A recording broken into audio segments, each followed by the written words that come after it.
I didn't know a sentence could feel like a blade until it landed in the softest part of me. It happened on a marble floor under soft lighting with the grand piano playing something familiar enough to pull me toward the past. It happened with people holding crystal flutes, the smell of citrus and expensive perfume floating through the room, and my husband's hand at my waist like a prop he'd forgotten how to use. But I'm getting ahead of myself. 2 hours earlier, I stood in front of our bedroom mirror, smoothing the emerald dress Caleb picked out like a stylist with a quarterly bonus. The fabric draped perfectly. The price tag could have paid a month's rent for a family of 4. I could already hear his voice from behind me, calibrated, patient, the tone he used for interns and waiters. Remember, if anyone asks what you do, say you work at the hospital. He adjusted his collar for the 17th time. I know because I counted. Counting is how I keep from screaming. I do work at the hospital, I said, lifting an earring to my lobe. I also run the cardiac unit. Don't lead with that, he replied to his reflection, not to me. People don't want ventricles over cocktails. Keep it light. 5 years ago, this same man waited outside the OR with flowers when I came off a 14-hour valve replacement. He bragged to strangers that he'd married a surgeon. Somewhere between then and now, that pride calcified into management, coaching, scripts. Jenkins will be there, mergers and acquisitions. Don't say private equity again. His wife is Patricia, not Paula. Your mistake, I started to say, remembering last year's party, his Paula, my raised eyebrow. But the script doesn't include corrections. The script is, yes, of course, and you look great. And smile more. I tried something anyway. We saved a 12-year-old today, mitral valve. He's asking when he can play baseball again. That's great, honey. He finally looked at me, but through the mirror, the way you check lighting on a painting. Just not tonight. People get squeamish. There are 2 worlds, the one where a mother cries into your hands because a monitor beeps steady again, and this one where a charitable table costs $50,000 for visibility. I'd planned to fund new monitors for the pediatric ward, $30,000 denied by the board. But apparently, our money had other places to be seen. In the elevator down to the garage, he reviewed the guest list like I was an actor about to blow a line. Congratulate Tom on the pharma deal, but don't pry. Avoid Jennifer if she's drunk, she gets chatty about their marriage. And smile, Claire. The last party, you looked miserable. My name in his mouth has started to sound like a brand he's protecting. The valet line at Marcus Whitfield's building glimmered with polished SUVs in this year's black tie certainty. Caleb's palms settled on my lower back. Not affection, positioning. We rode the private elevator to the penthouse in silence, the kind that is too intentional to be comfortable. When the doors opened, he transformed. Shoulders squared, smile set, voice lowered to that confident register he practiced when no one could hear. Marcus, he called, releasing my back to clasp hands. Caleb and Claire, Marcus said, his gaze already sliding past me, scanning for shinier prey. Jennifer appeared with champagne and air kisses. Darling, that dress! Caleb always has such excellent taste. Thank you, I said evenly. I've learned how to keep my voice in the exact center. Too warm invites questions, too cool brands you difficult. What have you been up to, Claire? Marcus asked, as if he'd been told to. She works at the hospital, Caleb answered for me. Works at the hospital. Not opened a chest and restarted a boy's life this afternoon. Not manages a floor so efficiently I make twice my husband's salary. Just works at the hospital, like I place cart linens or alphabetize syntax. I smiled, I nodded, I floated. And somewhere between my second sip of champagne and my memory of a mother blessing me in 3 languages, I made a decision. Tonight, I would try, one last time, to reach the man I married. If there was anything left to salvage, I would find it on a dance floor. And if not, I would stop performing resuscitation on what had already gone still. The room dimmed. Someone's playlist softened into a piano piece close enough to our first dance song to catch me by the throat. Couples drifted toward the cleared space by the terrace doors, bodies loosing, hands finding familiar places. I watched 100 tiny mercies, heads on shoulders, knuckles tracing jawlines, and felt something brittle inside me tilt. Across the room, Caleb was holding court with Bradley and a client's name I was coached to remember. He punctuated his analysis with confident gestures, eyes scanning as if success lived in the next handshake. I touched his elbow. The fabric of his suit was smooth and expensive. His body registered the contact like a calendar alert. Conversation stalled. Bradley's mouth twitched, irritated that my cue came early. "Dance with me," I said. It came out softer than planned, a plea where I'd meant an invitation. He calculated. Refuse and look cold, accept and lose momentum. He chose optics. "Gentlemen," he said, already smiling at them over my shoulder. "Excuse me. Duty calls." Duty. I wanted to laugh and didn't. We moved into the crowd. His hand set precisely on my waist, my palm on his shoulder. The distance between us measured, suggesting closeness without risking it. We swayed. Other couples swayed. On the terrace, lights from the river looked like a broken necklace strung across the city. "The Patterson deal looks promising." His eyes fixed somewhere past my left ear. "That's nice." I shifted a millimeter closer, testing whether this body still recognized mine. It did not. He held the line. His fingers tapped my hip, impatient, calculating exits. He was listening to the room, not the music. Jennifer laughed behind me at something Marcus whispered. Sarah, sweet Sarah, who always smelled faintly of vanilla, tilted her face toward Tyler and closed her eyes. Even the oldest couples moved like their feet remembered vows their mouths had long stopped saying. The piano slipped into a melodic lane that felt exactly like midnight at the Drake 5 years ago. Barefoot, drunk on chance. "We're going to have everything," he'd promised into my hair. "A house with a garden, Sunday papers, kids with your eyes." If music can hold a photograph, that song did. Hope touched my shoulder. I leaned in.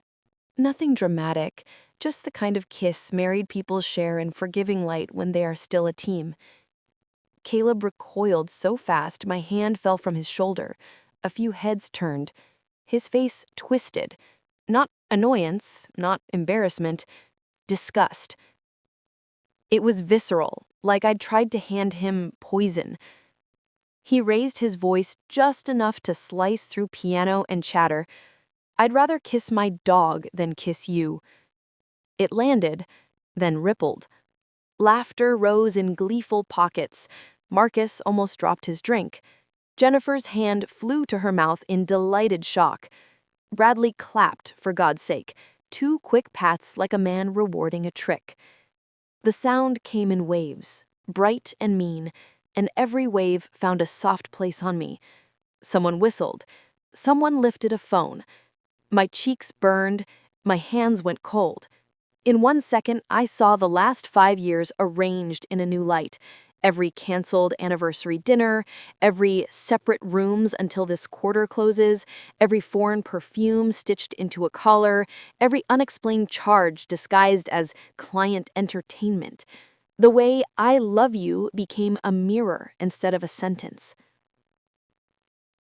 My heart knew before my mouth did. I'd been keeping time over something that had died quietly, and I had mistaken ritual for life. He wasn't done. Laughter feeds a starving thing. He took another bite. "You don't even meet my standards," he added, casual and cruel, the way you wave away a waiter. Stay away from me. More laughter, crueler this time. I could taste copper. I could count the seconds between syllables. I could hear ice settling in someone's tumbler like a metronome. I didn't break. Something inside me shifted instead, like a tectonic plate finding a new home. Behind the sting, a clean, cold strip of clarity unrolled. I lifted my chin. I let my mouth find a smile. Not the polite mask I wear for boards and donors, not the neutral curve I use in hallways when families search my face for answers. A different smile. Smaller. Sharper. It moved through the room like a draft under a closed door. The laughter thinned. People felt it, the way the air changes right before a storm. You're right, I said, calmly, the way I tell a family the truth no one wants to hear. I don't meet your standards. Caleb's smirk widened, mistaking surrender for submission. Bradley chuckled into his sleeve. A few heads tipped, hungry for the finishing blow they were certain was coming for me. What came next wasn't a blow, it was a scalpel. Because your standards require someone who knows about the Fitzgerald account. The room stilled. All the practiced laughter faltered at once, as if the music had cut mid-note. Caleb's eyes flicked to Bradley, then back to me. The smile slipped. I reached into my clutch and felt the smooth rectangle of my phone. Small, cool, heavier than it looked. That's the thing about standards, I said, thumb unlocking a folder I'd built for 3 months, every discrepancy dated and cross-checked. They tell you exactly who a person is. And then I lifted the screen and let the first set of numbers glow against the marble and the faces that had just been laughing. Caleb blinked once, twice, the kind of blink that hides calculation. Claire, he said, still half smiling, but the warmth had vanished. What are you talking about? I tilted my phone slightly so the glow hit his face. The Fitzgerald account, I repeated, clear and clinical. The one you've been funneling through 2 shell companies in the Caymans. You remember, right? Bradley's grin froze like plaster. Jennifer lowered her glass a fraction. The music still played, but softer now, as though the pianist had felt the change in air pressure. The laughter that had filled the room just seconds ago evaporated, replaced with a low hum of curiosity and discomfort. You're being ridiculous, Caleb muttered, his voice too quick, too high. You're embarrassing yourself. No, love, I said, meeting his eyes. That would be your department. I scrolled. Every document I'd collected flashed past my screen. Transfers, signatures, email threads, time-stamped voice memos from business trips that weren't. When I turned the phone toward the room, the glow numbers glowed like tiny verdicts. $50,000 here, another $30,000 there, all routed through the same subsidiaries, the ones registered under your assistant's maiden name. I paused, letting the details settle. Creative bookkeeping. A murmur rippled through the group. Bradley's tan faded. Marcus's smile collapsed into something grim. The phone in someone's hand lowered, recording forgotten. Claire, Caleb hissed, his tone dropping to a whisper. Not here. But this is your stage, I said softly. You chose it when you made me the entertainment. He took a step closer. Don't turn it off. Or what? You'll have me escorted out.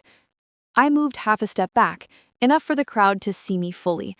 You've already done that metaphorically, haven't you? Years of correction and containment? The stillness around us was almost reverent. Every whisper seemed to echo off the marble. I lifted my voice a notch, enough to carry. Let's play a clip. And then his voice filled the penthouse, recorded, tinny, but unmistakable. We need to wipe everything before Davidson checks the books, move the money through the subsidiary, then close it down, make it look like a client error. Glass shattered somewhere near the bar. Jennifer gasped, one hand flying to her chest. Marcus's drink hit the counter with a sharp crack. Caleb lunged toward me, but I stepped aside smoothly, the way I'd stepped away from collapsing patients and failing machines, reflexes honed in crisis. "Don't," I said, and my tone, steady, surgeon calm, stopped him cold. "You've done enough damage tonight." "What the hell is this?" Marcus demanded, turning to Bradley. "You told me Fitzgerald was secure." Bradley's mouth opened, then closed. "She's bluffing," he tried, but the tremor in his voice betrayed him. "Bluffing?" I said. "Would you like to hear the next file? March 15th, 3:47 p.m. You, Caleb, and Bradley discussing how to destroy evidence before the quarterly review. Your words." The tension broke all at once. Shouts, accusations, a swirl of panic. Someone knocked over a tray of champagne. The pianist had stopped playing, hands frozen above the keys. And then I twisted the knife. "Oh," I said casually, "and Amanda sends her regards." The name detonated like a firecracker. Caleb's eyes widened. Sarah across the room stiffened. "Amanda who?" she asked. "Tyler's cousin, the intern your husband hired last spring. Caleb's been mentoring her every Thursday night." Sarah's hand flew, connecting with Tyler's cheek in a clean, echoing slap. Caleb stammered, "That's not Claire, you're embarrassing yourself." "No, love," I said, lowering my phone. "I'm just returning the favor." The room had devolved into a storm of raised voices and movement. Marcus demanding to see account records, Jennifer accusing Marcus of lying about his pills, Bradley frantically texting someone, maybe a lawyer. In the middle of it all, Caleb stood motionless, his control gone, his career dissolving faster than his composure. I turned to him one last time. "Your mother knows, by the way. Eleanor called me after her accountant found discrepancies in her pension fund. We had a long talk." He sank into a chair, face gray, jaw slack, the man who'd once measured his power in stock options, now small against the noise of his own undoing. I walked through the chaos, past shattered glass and stifled gasps, the crowd parting instinctively like I carried authority, or contagion. The elevator waited open at the far end of the hallway. I didn't look back until I reached the threshold. Behind me, voices overlapped in accusation. Jennifer's diamond necklace snapped. Gems scattered across marble like little pieces of penance. Marcus shouted something about the FBI. Someone was crying. Caleb stayed where he was, head in his hands.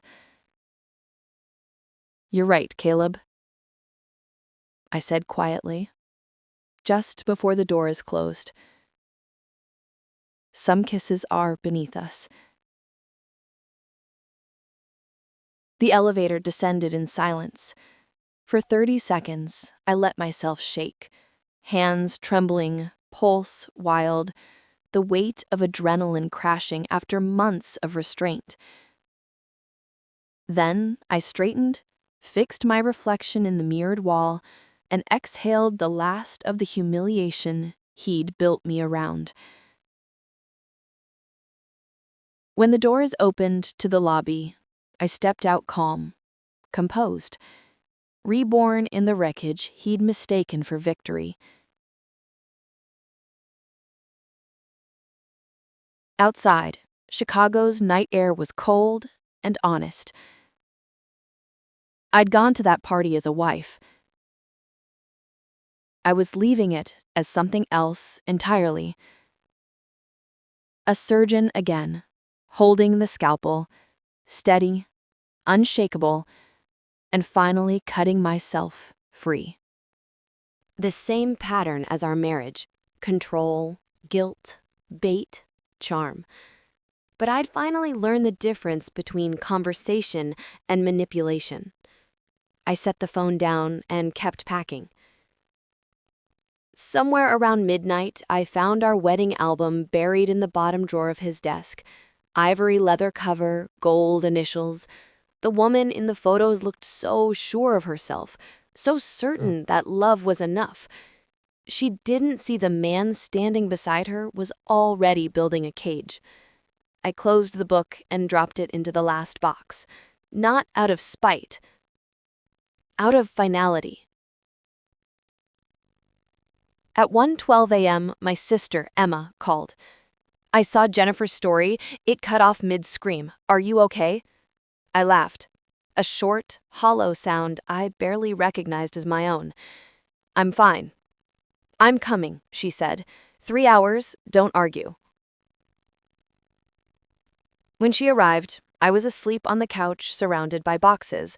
She covered me with a blanket, made coffee, and started rearranging the house like a woman reclaiming secret space. At 9 a.m., I met with David Patterson, the federal prosecutor I'd quietly contacted weeks earlier when I first suspected the money trail. We met in a quiet corner booth at Café Luna. He had the calm, steady demeanor of a man who'd seen too many polished criminals fall apart under the weight of their own lies. I slid a small USB drive across the table. "Everything you need, 3 years' worth." He plugged it into his laptop and started reviewing. With each document, his expression darkened. "You've been busy." "I'm a surgeon," I said. "I document everything." When he finally closed the laptop, he looked up. "With what you revealed last night plus this, the FBI will have enough to act within 48 hours. Your husband and several partners will be indicted." I nodded. "And my immunity?" "Rock solid. You reported as soon as you discovered the fraud. You're protected." For the first time in months, I felt something like oxygen. They came for him on a Monday morning. FBI jackets, 10:02 a.m. Right in the middle of the firm's partner meeting. Exactly as planned. While Caleb was being handcuffed in front of his colleagues, I was in surgery.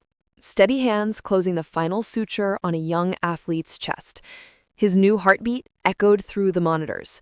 Clean, strong, alive. As I scrubbed out, Dr. Rodriguez, my resident, said, "You're different lately, Dr. Morrison. Calmer." I smiled beneath my mask. Sometimes you just have to stop trying to save the wrong patient. By noon, my phone was vibrating nonstop. Reporters, attorneys, friends, vultures. The news cycle had caught fire. Investment firm collapses amid federal investigation. Caleb's mugshot sat below the headline, his once practiced smile replaced by disbelief. That night, I met Eleanor for coffee. She looked smaller, older, like the truth had carved something out of her. "I'll testify," she said. "Against my own son if I have to." "I know," I said quietly. "You already did the hardest part. You believed me." 3 months later, Chicago's autumn arrived, painting the skyline gold and gray. I sat in my home office surrounded by paperwork, not for surgeries, but for lawsuits. One of them bore Amanda's name. She'd filed for pregnancy discrimination and emotional distress, with my lawyer, Patricia, representing her. We'd become unlikely allies, 2 women from opposite sides of Caleb's deception, finding justice in the same breath. My phone buzzed. A message from Amanda. "Court date set. Thank you for giving me back my voice." I typed back, "You gave it back to yourself." The following week, I attended the sentencing hearing. 7 women from the investigation sat with me in the gallery. Marcus's ex-wife, Sarah Coleman, even Eleanor. We'd started calling ourselves the Reconstruction. Each of us had lost something. Money, trust, innocence. But we'd built something stronger in its place. Solidarity. When my turn came to deliver the victim's statement, I walked to the podium. My heels clicked across the marble in the same rhythm they had the night I left Marcus's penthouse. "Your Honor," I began, "this isn't just about stolen money. It's about stolen years." I looked directly at Caleb. His orange jumpsuit hung loose, the arrogance was gone. "For 5 years, I was married to a man who treated humiliation as foreplay and cruelty as conversation, who made laughter into a weapon, who believed destroying others made him powerful. He looked down, hands trembling. The night he told me I wasn't good enough to kiss, I realized he was right, just not the way he meant. I was too good to keep living beneath his standards. The judge sentenced him to 7 years in federal prison, citing systematic moral bankruptcy. The gavel struck. The echo sounded like closure. Afterwards, our group gathered at my apartment. Sarah brought champagne. Patricia toasted to freedom. Eleanor, yes, even Eleanor, raised her glass and said softly, "To Claire for turning pain into precision." We laughed, we cried, we made plans. Margaret, the retired teacher whose pension they'd stolen, had started a foundation to help other victims. Amanda's book deal was finalized, a memoir called Standards. She'd asked me to write the foreword. Sarah enrolled in law school. Eleanor started volunteering at a women's shelter. As for me, I kept operating. I spoke at Harvard and Johns Hopkins about emotional abuse among high-achieving professionals. My paper in the New England Journal of Medicine went viral. Thousands of doctors, lawyers, and executives wrote to say, "You told my story." Months later, I stood in my parents' backyard in Milwaukee, watching my father blow out 70 candles. It struck me then how peaceful and honest life felt. No performance, no pretending, just laughter that didn't cut. Across the yard, David Patterson, the prosecutor, was helping my mother carry plates. My father leaned over and whispered, "You should invite him to dinner more often." I laughed. "Dad, he's just a friend." He winked. "Good. Friends make better beginnings than fairy tales." And maybe he was right, because fairy tales are about rescue. Real life is about release. A year later, I toured Marcus Whitfield's foreclosed penthouse, the scene of my humiliation. The realtor chirped, "Half price, incredible opportunity." I looked around the empty marble space and smiled. "I don't need to own it," I said. "I already conquered it." I left without looking back. That night, I wrote the closing paragraph for Amanda's book foreword.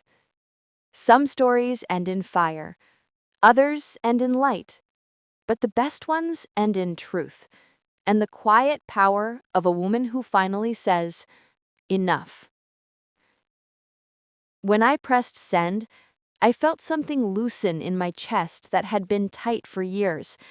Caleb's words, the ones that once cut me open, no longer had weight.